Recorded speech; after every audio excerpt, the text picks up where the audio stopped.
வணக்கம். ஆகாஷ்வாணி புதுச்சேரி மாநில செய்திகள் வாசிப்பவர் நாராயணசாமி.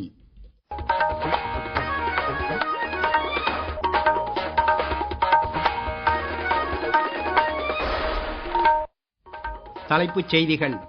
மகா நவமி பண்டிகையை முன்னிட்டு பிரதமர் திரு நரேந்திர மோடி நாட்டு மக்களுக்கு வாழ்த்து தெரிவித்துள்ளார். நாடு முழுவதும் துர்கா பூஜை கோலாகலமாக கொண்டாடப்பட்டு வருகிறது.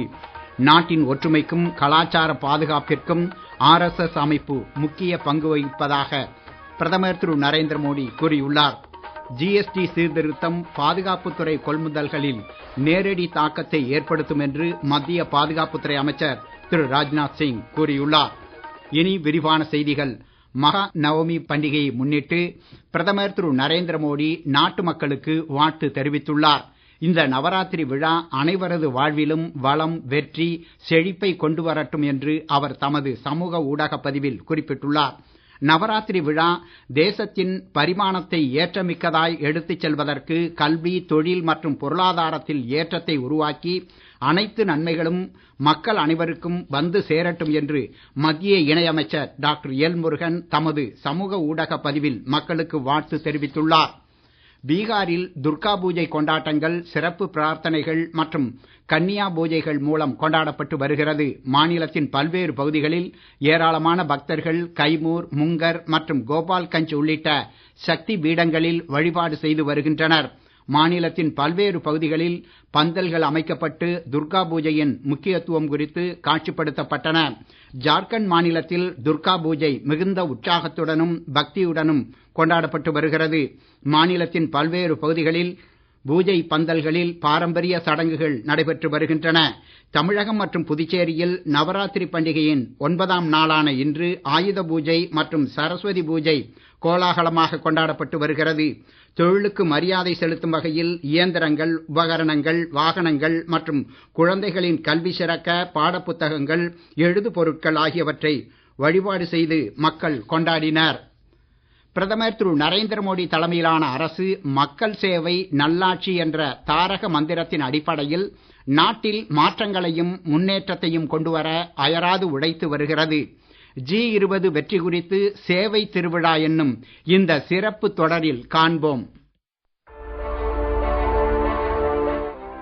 G20 வெற்றியின் மூலம் இந்தியா உலகளாவிய தலைமையை வலுப்படுத்தி உள்ளது என்று மத்திய அரசு தெரிவித்துள்ளது. 2023ஆம் ஆண்டில் இந்தியா G20 மாநாட்டிற்கு தலைமை தாங்கியதை தொடர்ந்து ஆப்பிரிக்க ஒன்றியத்தின் உறுப்பினர் மற்றும் உலகளாவிய உயிரி எரிபொருள் கூட்டணியை தொடங்குவது உள்ளிட்ட உறுதியான செயல்பாடுகளில் முன்னேற்றம் கண்டு வருவதாக தெரிவிக்கப்பட்டுள்ளது. இந்தியாவின் நாகரிக நெறிமுறைகளையும் உலகளாவிய ஒத்துழைப்பிற்கான பங்களிப்பையும் பிரதிபலித்து நம்பகமான வர்த்தகம் மற்றும் கொள்கை ஒத்துழைப்பு ஆகியவற்றில் உயர் முன்னுரிமை அளிக்கப்பட்டுள்ளது. 20 உறுப்பு நாடுகளும் இதில் கையெழுத்திட்டதால் இந்த வெற்றி சாத்தியமானது. மேலும் ஆப்பிரிக்க ஒன்றியத்தை G20யின் நிரந்தர உறுப்பினராக சேர்த்தது உலக மக்கள் தொகையில் 80% உள்ளடக்கி G20 அமைப்பை விரிவுபடுத்தி உள்ளது. இந்தியாவின் தலைமைத்துவம் மூலம் அனைத்து சிறிய நாடுகளுக்கும் ஒரு மகத்தான தளமாக G20 வெற்றி அமைந்துள்ளது என்று பிரதமர் திரு நரேந்திர மோடி கூறியுள்ளார். இது குறித்து மேலும் அவர் கூறுகையில், भारत ने G20 शिखर सम्मेलन का सफल आयोजन किया.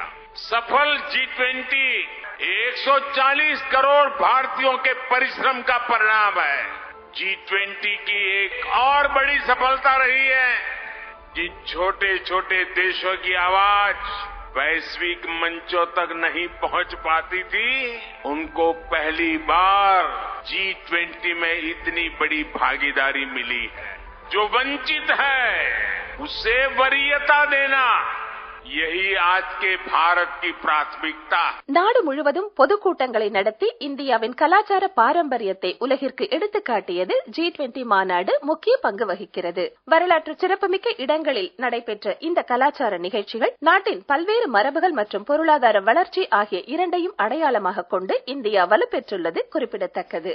இந்தியாவின் பன்முக நட்புறவில் தேச நலனுக்கு முக்கியத்துவம் அளிக்கப்படுவதோடு பிரிக்ஸ், குவாட், ஷாங்காய் ஒத்துழைப்பு நாடுகளுடனான ஒருங்கிணைப்பால் பாதுகாப்பு, தொழில்நுட்ப ஒத்துழைப்பு மற்றும் தீவிரவாதத்திற்கு எதிரான தடுப்பு நடவடிக்கைகள் குறித்து இந்தியாவின் செயல்பாடுகள் முக்கியத்துவம் பெறுகின்றன. பிரதமரின் வெளிநாட்டு பயணங்கள் இந்தியாவை உலக அளவில் முன்னோடி நாடாக நிலைநிறுத்தியதோடு பிற நாடுகள் உடனான ஒத்துழைப்பால் சர்வதேச பிரச்சனைகளில் பிரதமரின் கருத்துக்கள் இன்றியமையாத பங்கை வகிக்கின்றன.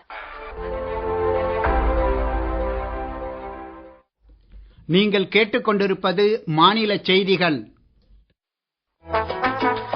ஆகாஷ்வாணி செய்திகளை நேயர்கள் உடனுக்குடன் தெரிந்து கொள்ள எமது புதுச்சேரி மண்டல செய்திப் பிரிவின் சமூக ஊடகங்களான @airnews_புதுவை என்ற எக்ஸ் பக்கத்தையும், all India radio news Puducherry என்ற ஃபேஸ்புக் பக்கத்தையும், @RNU புதுச்சேரி என்ற யூடியூப் சேனலையும் அணுகலாம். செய்திகள் தொடர்கின்றன. நாட்டின் ஒற்றுமைக்கும் கலாச்சார பாதுகாப்பிற்கும் RSS அமைப்பு முக்கிய பங்கு வகிப்பதாக பிரதமர் திரு நரேந்திர மோடி கூறியுள்ளார். புதுடில்லியில் நடைபெற்ற இந்த அமைப்பின் 100ஆண்டு விழா கொண்டாட்டங்களில் கலந்து கொண்டு உரையாற்றிய பிரதமர், RSS தொண்டர்கள் தேச நலனுக்கும் சமூக முன்னேற்றத்திற்கும் அயராது பணியாற்றி வருவதாக கூறினார். மேலும் RSS அமைப்பின் பங்களிப்பை குறிக்கும் வகையில் தபால் தலையையும் நாணயத்தையும் பிரதமர் வெளியிட்டார். இவ்விழாவில் உரையாற்றிய மத்திய கலாச்சாரத்துறை அமைச்சர் திரு கஜேந்திர சிங் ஷெகாவத், மக்களிடையே தேசப்பற்று மற்றும் கலாச்சார விழிப்புணர்வு, சமூக வளர்ச்சி ஆகியவற்றில் RSS தொண்டர்கள் ஈடுபட்டு வருவதாக தெரிவித்தார். GST சீர்திருத்தம் பாதுகாப்புத்துறை கொள்முதல்களில் நேரடி தாக்கத்தை ஏற்படுத்தும் என்று மத்திய பாதுகாப்புத்துறை அமைச்சர் திரு ராஜ்நாத் சிங் கூறியுள்ளார்.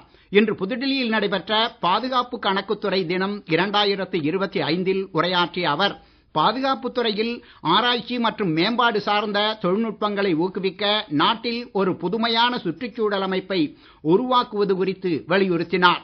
பாதுகாப்புத் துறையின் நிதி அறிக்கையில் கணக்குத்துறை, ஆராய்ச்சி மற்றும் மேம்பாட்டை எளிதாக்குவது, ஓய்வூதியதாரர்களின் நலத்திட்டங்கள், போர் தயார் நிலை ஆகியவற்றில் இந்த துறை முக்கிய பங்கு வகிப்பதாகவும் அவர் தெரிவித்தார். நாட்டில் தற்போது அமலாகி வரும் அடுத்த தலைமுறை GST சீர்திருத்தங்கள் மறைமுக வரி கட்டமைப்பை எளிமைப்படுத்துவதில் முக்கிய நடவடிக்கையாக அமைந்துள்ளன. இதுவரை 4 அடுக்குகளாக இருந்த GST கட்டமைப்பு 5%, 18% என 2 அடுக்குகளாக குறைக்கப்பட்டுள்ளது. கைவினைப் பொருட்களில் வரி விகித சீர்திருத்தங்களின் மூலம் குடிமக்களுக்கு கிடைக்கும் பயன்கள் ஏராளம். அது குறித்த ஒரு செய்தி தொகுப்பு.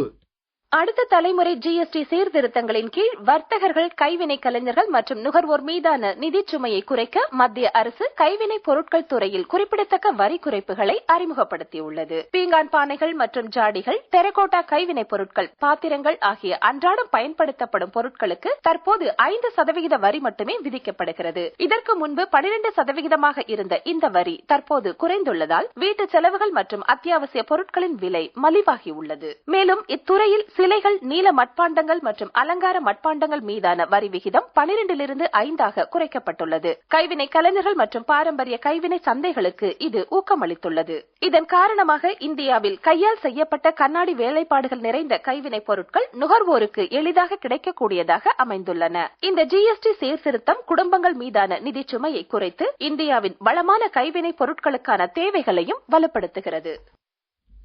புதுச்சேரியில் காந்தி ஜெயந்தியை முன்னிட்டு நாளை மதுக்கடைகளை அடைக்க உத்தரவிடப்பட்டுள்ளதாக கலால்துறை துணை ஆணையர் திரு ராஜேஷ் கண்ணா செய்திக்குறிப்பு வெளியிட்டுள்ளார். புதுச்சேரி, காரைக்கால், மாஹே மற்றும் ஏனாம் பகுதிகளில் இயங்கி வரும் அனைத்து கள், சாராயம், பார் உட்பட அனைத்து வகை மதுக்கடைகளும், மது அருந்த அனுமதிக்கப்பட்ட உணவகங்களில் உள்ள பார்களும் மூடப்பட்டிருக்க வேண்டும் என்று அவர் உத்தரவிட்டுள்ளார். இதனை மீறுபவர்கள் மீது கலால்துறை கடும் நடவடிக்கை எடுக்கும் என்றும் அவர் எச்சரித்துள்ளார். மத்திய மேற்கு வங்கக்கடல் பகுதிகளில் நிலவிய காற்றழுத்த தாழ்வு பகுதி இன்று காலை ஆழ்ந்த காற்றழுத்த தாழ்வு பகுதியாக வலுப்பெற்றுள்ளது. இது அடுத்த 12 மணி நேரத்தில் காற்றழுத்த தாழ்வு மண்டலமாக வலுப்பெறக்கூடும் என்றும், இதன் காரணமாக தென் தமிழகத்தின் ஓரிரு இடங்களிலும், புதுச்சேரி மற்றும் காரைக்கால் பகுதிகளிலும் இடி மின்னலுடன் கூடிய லேசானது முதல் மிதமான மழை பெய்யக்கூடும் என்றும் இந்திய வானிலை ஆய்வுத்துறை தெரிவித்துள்ளது. மீண்டும் தலைப்புச் செய்திகள். மகா நவமி பண்டிகையை முன்னிட்டு பிரதமர் திரு நரேந்திர மோடி நாட்டு மக்களுக்கு வாழ்த்து தெரிவித்துள்ளார். நாடு முழுவதும் துர்கா பூஜை கோலாகலமாக கொண்டாடப்பட்டு வருகிறது. நாட்டின் ஒற்றுமைக்கும் கலாச்சார பாதுகாப்பிற்கும் RSS அமைப்பு முக்கிய பங்கு வகிப்பதாக பிரதமர் திரு நரேந்திர மோடி கூறியுள்ளார். GST சீர்திருத்தம் பாதுகாப்புத்துறை கொள்முதல்களில் நேரடி தாக்கத்தை ஏற்படுத்தும் என்று மத்திய பாதுகாப்புத்துறை அமைச்சர் திரு ராஜ்நாத் சிங் கூறியுள்ளார். இத்துடன் இந்த செய்தி அறிக்கை நிறைவு பெறுகிறது. வணக்கம்.